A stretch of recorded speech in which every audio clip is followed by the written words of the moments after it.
আল্লাহ রাসূল, আমার রাসূল তাজদারি মদিনা জনাবে মুহাম্মদে মুস্তাফা রাসূলুল্লাহ আকবার। সবাই বলুন সাল্লাল্লাহু আলাইহি ওয়াসাল্লাম। তিনি বললেন, আবু দাউদের হাদিস, ইন্নাল্লাহা লাম ইয়াফরুজিজ যাকাতা, ইন্নাল্লাহা লাম ইয়াফরুজিজ যাকাতা।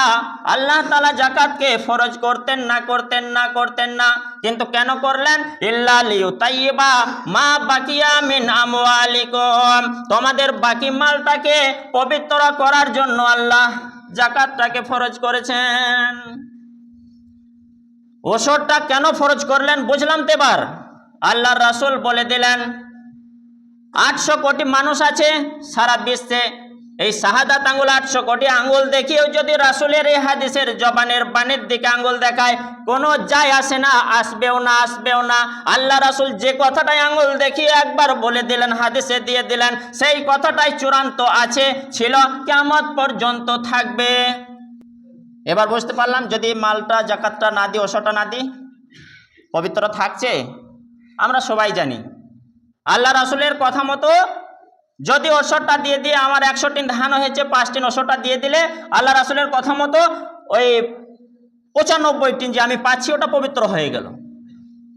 আর যদি আমি 5 টিন না দিই, 100 টিনে 5 টিনটা না দিই, পবিত্র হলো? আমি বললে হবে না, আমার রাসূল কি বলছে সেটা শুনি, পবিত্র হলো না, অপবিত্র থেকে গেল।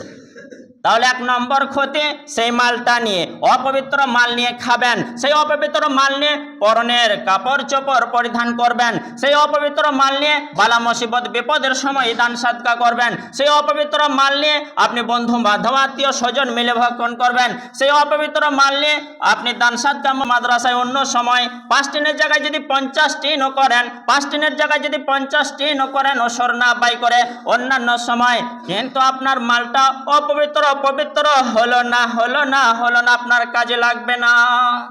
সেই কাবায় একজন আল্লাহর কাছে কান্নাকাটি করে আবেদের মতো ইবাদত করছিল। আল্লাহ রাসূল কি বলেছিলেন? তার ইবাদত তো কবুল হবে না, হায়, তার খাওয়া হারাম, তার পোশাক হারাম, তার শরীরের যে রক্তপিণ্ড মাংস তৈরি হয়েছে সেটা সমস্ত জিনিসটাই তো হারাম, তার দোয়া আল্লাহর কাছে কি কবুল হবে?